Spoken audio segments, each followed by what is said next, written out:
Hello guys, நான் உங்கள் anime man. பொருட்டோ சீரீஸில் பொருட்டோ யாருக்குன்னு சரடாவும் சுமேவும் போட்டி போட்டுக்கிட்டு இருக்காங்க. ஆனால் இங்கே பொருட்டோ அவரோட உயிரவே சாக்ரிஃபைஸ் பண்ணுறத பற்றி மொமோஷிகி கிட்ட பேசிக்கிட்டு இருக்கிறாரு. பொருட்டோக்கு என்ன ஆகும், மொமோஷிகிக்கே என்ன ஆக போகுதுங்கிற எல்லா விஷயத்தையும் தான் இந்த வீடியோவில் பார்க்க போகிறோம். பொருட்டோ டிபிவி ஸ்டார்ட் ஆனதுலேருந்து இல்லை பொருட்டோ எப்போ சாஸ்கே கூட ட்ரைனிங் எடுக்க ஸ்டார்ட் பண்ணாரோ அப்போவே பொருட்டோ ரொம்பவே மாறிட்டாருன்னே சொல்லலாம்.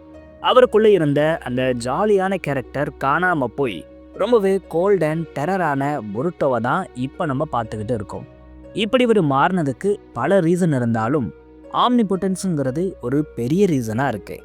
என்னைக்கு ஐடா ஆம்னிபொட்டன்ஸை போட்டாங்களோ அன்னைக்கே பொருட்டோ வாழ்க்கையில் சந்தோஷங்கிறது காணாமல் போயிருக்கும். தினம் ஒருத்தர்கிட்ட இருந்து தப்பிச்சே பொருட்டோவோட வாழ்க்கைங்கிறது போயிருக்கும். இதனால் பொருட்டோவரோட லைஃபையே கொஞ்சம் கொஞ்சமாக வெறுக்க ஸ்டார்ட் பண்ணியிருப்பார். அவருக்கு வாழணுங்கிற பெரிய பற்றுங்கிறது இருந்திருக்காது. இப்போ வரைக்கும் ஆம்னிபொட்டன்ஸுங்கிறது மாற்ற முடியாத ஒன்று தான் பொருட்டோ நினைக்கிறாரு. இதனால தான் பொருட்டோ தன் கவாக்கியோட ஸ்வாப் செய்யப்பட்டதை பற்றி கூட யாருக்கிட்டையும் சொல்லாமல் இருக்காரு. முதல்ல பொருட்டோக்கு சில கோல்ஸுங்கிறது இருக்க தான் செஞ்சிச்சு. மொமோஷிகியோட ஃபேட் ப்ரெடிக்ஷன்லேருந்து தப்பிச்சு வாழணுங்கிறது தான் அவரோட முதல் கோலாகவே இருந்துச்சு. ஆனால் மொமோஷிகி என்னைக்கு அவரோட ட்ராப்லேருந்து பொருட்டோ எஸ்கேப் ஆனாரோ அன்னைக்கே பொருட்டோ மேலே இருக்கிற மொத்த இன்ட்ரெஸ்டையும் விட்டுருப்பார். ஏன்னா ஆல்ரெடி அவரோட டேட்டாஸை பொருட்டோவை சரி பண்ணுறதுக்காக இழந்திருப்பார் மொமோஷிகி. இது போனதால் இவரால் பொருட்டோவை டேக் ஓவர் பண்ணுறதுங்கிற விஷயத்த இவரால் பண்ண முடியாது.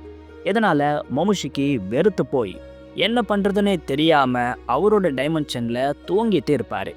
ஒரு கட்டத்துலலாம் எப்படா இந்த சாவு வரும்னு மொமோஷிகி யோசிச்சுக்கிட்டு இருப்பார். அப்படியே கட் பண்ணால் பொருத்தோவுமே கூட இதே நிலமையில தான் இப்போது இருக்கார். அப்பா அம்மா இல்லை, அவங்க திரும்பி வந்தாலும் எப்படியும் ஆம்னிபொட்டன்ஸால் அஃபெக்ட் ஆகிடுவாங்க. மாஸ்டரும் இல்லை, அவர் விரும்புகிற யாருமே தன்னோட கூட இல்லைங்கிற வெறுப்பு பொருட்டோக்கு இருந்துக்கிட்டே இருக்கு. இதனால் தன்னோட வாழ்க்கையை வெறுத்து போய் எப்படா சாவுங்கிற மைண்ட் செட்டில் தான் பொருட்டோவும் இருக்காரு. பட் பொருட்டோ உடனே தன்னோட உயிர் போகணும்னு விரும்பலை. வேர்ல்டோட எல்லா த்ரெட்ஸையும் அழிச்சுட்டு கடைசியாக கவாக்கி கையாலேயே செத்து பொருட்டோ உசுமாக்கிங்கிற ஐடென்டிட்டியில் கவாக்கியை வாழ வைக்கணும்னு தான் பொருட்டோ நினைக்கிறேன். அவரவே ஒரு வெப்பனாக தான் பொருட்டோ இப்போது கன்சிடர் பண்ணுறாரு. இந்த சமயத்தில் தான் லீஃப் வில்லேஜுக்கு ஒரு த்ரெட்டுங்கிறது வருது. அது இதுவரைக்கும் இவர் கேள்வியே படாத டிவைன் ட்ரீஸாவும் அதோட ஹெட்டான ஜூராவுமா இருக்கு. இவனை பீட் பண்ணிடலாம்ங்கிற கான்ஃபிடென்ட் பொருட்டோக்கு இருக்கு. எந்த கான்ஃபிடென்ட் பொருட்டோக்கு எப்படி வந்துச்சுன்னா, இதுக்கு முன்னாடி தான் இவர் ஹிடாரியை ஃபேஸ் பண்ணி அவரை பீட் பண்ணியிருப்பார். இன்ட்ரடக்ஷன் சீன் அப்போ மொத்த ஷிஞ்சுஸ்க்கும் டஃப் கொடுத்துருப்பாரு. இதனால் பொருட்டோக்கு ஷிஞ்சுஸ் மேலே ஒரு அப்பர் ஹேண்டுங்கிறது கிடைக்குங்கிற நம்பிக்கை பொருட்டோக்கு இருந்திருக்கும். ஆனால் ஜூராவோட நடந்த அந்த ஒரு பேட்டில் தான் இவரோட பிளான் கோல்னு எல்லாத்தையுமே தவிடுபுடி ஆக்கியிருக்கும். ஆமாம், யாராலையுமே பீட் பண்ண முடியாமல் இருந்த பொருட்டோ முதல் முறையாக பீட் செய்யப்படுறாரு. அதுலேயும் ரசிங்கன் உசுயிகோவை வச்சு யாரை வேணா அழிக்கலாம்னு நினச்ச பொருட்டோவோட அந்த டெக்னிக்கை ஜூரா ஈஸியாக ஸ்டாப் பண்ணிட்டாரு. ரசிங்கன், ஷேடோ க்ளோன்ஸ், பர்பிள் லைட்னிங், எஃப்டிஜின்னு பொருட்டோ போடாத ஜுட்ஸுவே இல்லை. ஆனாலும் பொருட்டோவால் இந்த ஜூராங்கிற பீஸ்ட்டை பீட் பண்ணவே முடியலை. கவாக்கி மட்டும் சரியான டைமுக்கு வரலைன்னா கண்டிப்பாக அன்னைக்கு பொருட்டோவோட டெத்துங்கிறது உறுதியாகிருக்கும். அப்போ தான் பொருட்டோ தான் எவ்வளோ வீக்காக இருக்காருங்கிறத புரிஞ்சுக்கிட்டே இருப்பார். இதுக்கு ஏதாச்சும் ஒன்று பண்ணியே ஆகணும்னு அவர் யோசிச்சிருப்பார். பட் யோசித்து எந்த ஒரு பிரயோஜனமும் இல்லை. ஏன்னா இப்போ இவரை ட்ரெயின் பண்ண யாருமே இல்லை. இருக்கிறது ஒரே ஆள் கோஜி தான். அவரும் அவரோட 10 டைரக்ஷன் எபிலிட்டி மூலமாக அளவுக்கு அதிகமாகவே ட்ரைனிங்கை பொருட்டோக்கு கொடுத்துட்டாரு. இதுக்கு மேலே பொருட்டோவால் ஜூராவை டிஃபிட் பண்ணுற லெவலுக்கு இருக்கிற எந்த ஒரு ஜுட்ஸுவையும் கற்றுக்க முடியாதுங்கிறத புரிஞ்சுக்கிட்டு இருப்பார். இருக்கிறது இப்போது ஒரே ஒரு வழிதான், எப்படியாவது அவரோட காமாவை மாஸ்டர் பண்ணணும். ஆனால் இதுலேயும் ஒரு ரிஸ்க்குங்கிறது இருக்குது. மொமோஷிகியோட ஹெல்ப் இல்லாமல் இதை இவரால் பண்ணவே முடியாது. இதனால் வேறு வழியே இல்லாமல் தான் பொருட்டோ மொமோஷிகி கிட்ட சரண்டர் ஆகி இருப்பார். இப்படி சரண்டர் ஆகி மொமோஷிகியோட ஹெல்ப்பால் ஜூராவை அழிக்கணும், அப்புறம் பெரிய த்ரெட்ஸ்னு எதுவுமே இந்த வில்லேஜுக்கும் வேர்ல்டுக்கும் இருக்காது. இப்போ கவாக்கி பொருட்டோவை விட பவர்ஃபுல்லாக இருக்கிறதால ஜூராவை கொன்ன உடனே பொருட்டோ உடம்புல இருக்கிற மொமுஷிக்கியை கவாக்கி கொன்னுடுவான். அப்புறம் வேர்ல்டுக்கு இருக்கிற எல்லா த்ரெட்ஸும் போயிடும். தான் இல்லாட்டியும் தன்னோட அப்பா அம்மா தங்கச்சி ஃப்ரெண்ட்ஸ் வில்லேஜ் பீப்புள்ஸ்னு எல்லாருமே சந்தோஷமாக இருப்பாங்கன்னு தான் பொருட்டோ இப்போ வரைக்கும் நினச்சிக்கிட்டு இருக்காரு. இதுதான் அவரோட பிளான் அண்ட் மோட்டிவாக இருக்கு. பட் பொருட்டோ நினைக்கிற மாதிரியே தான் விஷயங்களெல்லாம் நடக்குமான்னு கேட்டால் அதுதான் இல்லை. அப்போது என்னதான் நடக்குங்கிற சிச்சுவேஷன்ஸை தான் அடுத்து நம்ம பார்க்க போகிறோம். New thread appear. ஜூரா தான் ஃபைனல் வில்லன், அவனை முடிச்சிட்டா எல்லாமே சரியாகிடுங்கிற எண்ணத்தில் தான் பொருட்டோ இப்போ இருக்காரு. அதுக்கு ஏற்ற மாதிரி இப்போ பெருசாக எந்த வில்லன்ஸையும் டிவிவி சீரீஸில் காட்டப்படலை. இல்லையே கோடு இருக்காரேன்னு நீங்கள் கேட்கலாம். கோடெல்லாம் பொருட்டோ பேஸ் ஃபார்ம்லேயே முடிச்சு விட்டாரு. கவாக்கியெல்லாம் பார்வையாலேயே கோடை வின் பண்ணிடுவார். ஸோ இதுதான் கரெக்ட் பிளான்னு பொருட்டோ நினைக்கும் போது அங்கே புது வில்லனோட என்ட்ரி இருக்க போகுது. ஆமாம், ஜூராவை விட ஒரு மிகப்பெரிய த்ரெட்டுங்கிறது லீஃப் வில்லேஜுக்கு வரலாம். அதுவும் இது டைரக்டாக பொருட்டோவோட வில்லேஜ் அண்ட் ஃபேமிலியவே அஃபெக்ட் பண்ணலாம். அப்படி ஒரு த்ரெட்டாக யார் இருப்பான்னு நீங்கள் கேட்கலாம். வேற யாரு, நம்ம கோட் தான். அடப்பாவி, இப்போ தான் கோடெல்லாம் ஒரு ஆளே இல்லைன்னு சொன்னேன், இப்போது கதையவே மாத்திரியான்னு நீங்கள் கேட்கலாம். ஆமாம், இப்போ கோட் ஒரு ஆளே இல்லை தான். பட் ஃப்யூச்சரில் இது இப்படி இருக்காது. ஏன்னா கோட் கிட்ட ஒரு மாஸ்டர் பிளான் இருக்கு. அது மட்டும் இல்லாமல் அவர்கிட்ட ஒரு பிளாட் ஆர்மரும் இருக்கு. ஆமாம், எக்கிமோட்டோ ஃப்ரான்ஸ் இன்டர்வியூவில் ஒரு விஷயத்த சொல்லியிருக்காரு. அதாவது கோடை வச்சு இவருக்கு ஒரு கட்டத்தில் என்ன பண்ணுறதுன்னே தெரியலையாம். அவரை கொன்னுறலாம்ங்கிற முடிவில் கூட இவர் இருந்திருப்பார். பட் லாஸ்ட்டாக தான் இவருக்கு இதுக்கு ஆல்டர்னேட்டிவாக வேற ஒரு ஸ்டோரியை யோசிச்சிருப்பார். இந்த பிளான் கோடுக்கு பெஸ்ட்டாக இருக்கும், கோடோட ஒரு ரிடம்ஷன் ஆர்க் மாதிரி இது இருக்கும்னு சொல்லியிருக்காரு. இதெல்லாம் எப்படி நடக்கும்னு கேட்டால் என்கிட்ட ஒரு தியரி இருக்கு. ஜூரா கோடோட ஒரு கான்வர்சேஷன் அப்போ நீங்கள் நல்லா நோட் பண்ணியிருந்தா ஒரு விஷயம் உங்களுக்கு நல்லா தெரிஞ்சிருக்கும். அதாவது கோட் இது எல்லாத்துக்கும் நான் ஒரு ரிவெஞ்சை எடுப்பேன், அப்போ நீங்கள் எல்லாருமே அழுவீங்கிற மாதிரி சொல்லியிருப்பாரு. இது கோடோட ஃப்யூச்சர் பொட்டென்ஷியலுக்கான ஒரு செட்டப்பாக தான் எனக்கு தெரியுது. அப்படி என்ன பவர் அப்ஸை கோட் அடைவார்னு நீங்கள் கேட்கலாம். வேற என்ன, சாக்ரா ஃப்ரூட் தான். ஆமாம், கோடோட மோட்டிவ்ங்கிறது ஒவ்வொரு டைமும் ஒவ்வொன்றா இருந்திருக்கு. இப்போ இது சாக்ரா ஃப்ரூட்டை டெவலப் பண்ணுறதா இருக்கு. இந்த ஆசையை இவருக்குள்ளே செலுத்தினது இஷிக்கி தான். இஷிக்கியோட சோல் கோட் கிட்ட போய் இந்த மாதிரி சாக்ரா ஃப்ரூட்டை டெவலப் பண்ண சொல்லி பவர்ஃபுல்லாக மாற சொல்லி இருக்கும். மொத்த பிளானட்ஸையும் டேக் ஓவர் பண்ணவும் சொல்லியிருக்கும். இதுக்கப்புறம் தான் கோட் இந்த சாக்ரா ஃப்ரூட்டை டெவலப் பண்ணணுங்கிற விஷயத்திலேயே கான்சென்ட்ரேட் பண்ணுறாரு. இதில் அல்டிமேட்டான விஷயம் என்னன்னா இவருக்கு இதை ஜூராவே கொடுக்குறதாவும் சொல்லியிருக்காரு. பட் அதுக்கு ஒரு கண்டிஷனும் இருக்குது. அதாவது இவர் பொருட்டோவை கொண்டு வந்து ஜூரா கிட்ட கொடுக்கணும். அப்போ தான் இந்த சாக்ரா ஃப்ரூட்டை கோடுக்கு ஜூரா கொடுப்பாரு. பட் ஜூரா கிட்ட எப்படி சாக்ரா ஃப்ரூட் இருக்குங்கிற டவுட் உங்களுக்கு இப்போது வரலாம். இதை பற்றி நான் வேறு வீடியோவில் சொல்கிறேன்.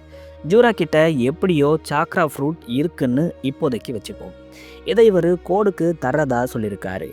கோட் பொருட்டோவை பிடிச்சி ஜூரா கிட்ட கொடுத்து இந்த சாக்ரா ஃப்ரூட்டை அடைவாரான்னு கேட்டால் கண்டிப்பாக இல்லை. பொருட்டோவை பிடிச்சி கொடுக்குறதெல்லாம் நடக்காத கதை. பொருட்டோ ஒரு தடவை ஜூரா கிட்ட மாட்டியிருக்காரு. ஒவ்வொரு தடவையும் போய் சிக்க மாட்டார். அப்படி பண்ணால் அவரோட கேரக்டரோட கெத்தை அது குறைக்கிற மாதிரி இருக்கும். அப்போது என்ன தான் நடக்கும்?